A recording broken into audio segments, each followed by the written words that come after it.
The best way to deal with discrimination is to actually transcend the limits that you're given.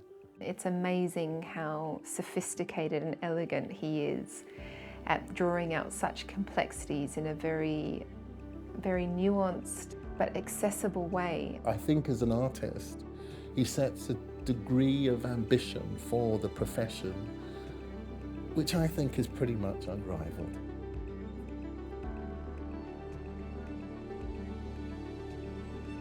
The Victoria and Albert Museum, the British Museum are returning objects on long-term loan to a West African nation from where they were taken at the point of a gun in the 19th century. This is a big debate.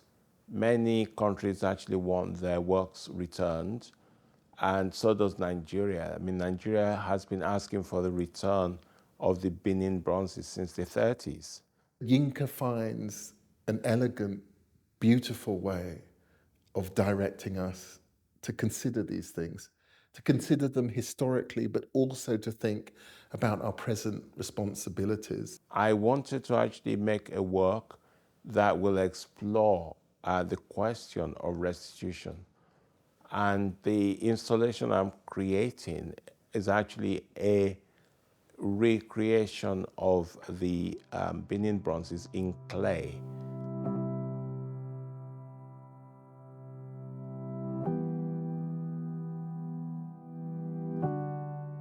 It's been a real team effort. It's like a shop floor, and every single person has raised their game, and that's the thing that's amazed me more than anything, is that how people have really invested their heart and soul into things and pushed themselves. And you know, it's Venice, for God's sake. It's like the biggest art show on the planet.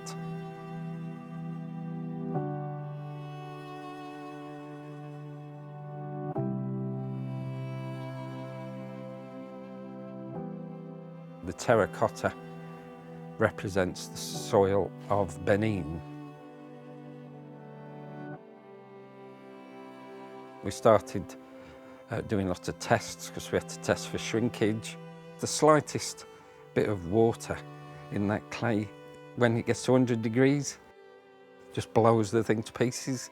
When the cut clay is bone dry, then Mike takes it and puts it in our gas kilns here, fires it up to the required temperature as ascertained by the tests. We survey if there's any broken pieces, whatever we can fix. I can't really depict the scale of what was actually looted there, but I wanted to give people a sense of, first of all, the beauty of some of the objects, and I wanted people to get a closer look at the spirituality of the works, the meaning of the works, and how powerful they are.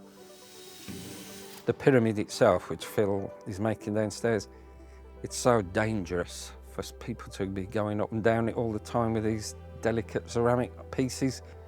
So we've used the digital world to reproduce them at a 5th scale. And it goes on to a 5th scale pyramid. So Yinka himself can position the pieces.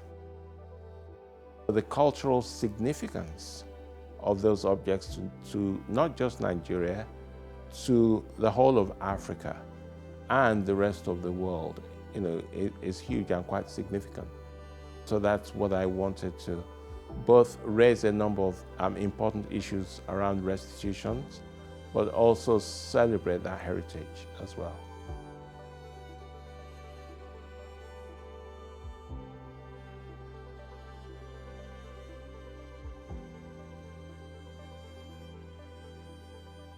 My show at the Serpentine is about crossing boundaries.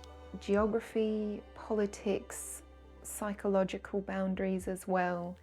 Despite the fact that we always endeavor to have peace, and we do sign peace treaties, for some reason we also return to the same place.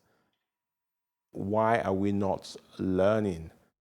The War Library is looking at different conflicts as well as different peace treaties that all relate to imperial ambition.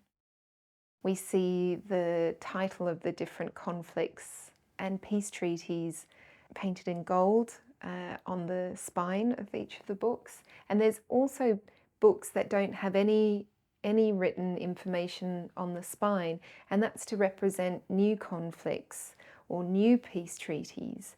So just contemplating the ongoing way in which that system perpetuates itself. In the last 5 years, his work has pivoted from being judgments of a heritage and history and iniquity to becoming like a light in the fog.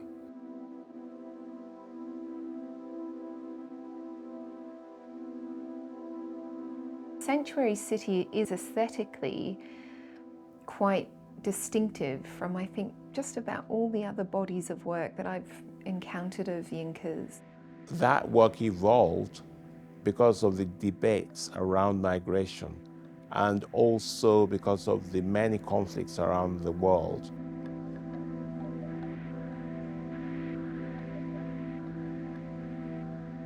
From the medieval period up until now, actually, many people seeking refuge would seek refuge in either a church or a house. They might seem quite disparate, like why have we got a mosque alongside the United Nations headquarters? Why have we got the Chiswick Women's Refuge alongside a Buddhist temple from Japan? But what Yinka points out is that each of these buildings has some kind of relationship with shelter. He's thinking about shelter as being the major crisis of the 21st century in terms of people seeking refuge. So that might be through migration, forced migration.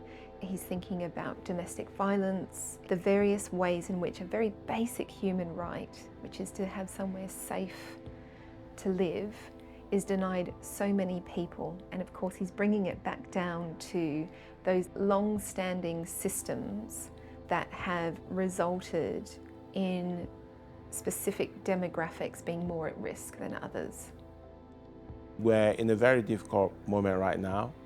People are becoming much more nationalistic, and they are doing that to the exclusion of other people. And that's why I've titled the show Suspended States. First of all, suspension from the notion of nationalism, and also suspension from being, caged in a box. Yinka is this brilliant contemporary artist who thinks so deeply and eloquently about such a broad range of structural issues. But at the heart of it, he really understands the importance of connection between people. He just trusts. He has gone from the edge, from the margin, and he has found his place in the centre. He is a Royal Academician. He is someone whose work is at this very moment on display, helping us through entangled past, setting up anchor points so that we can understand those histories. He has become a cardinal point. And that journey, it offers a kind of salvation for everyone who sat on the margins, a sense of renewed hope for all of us.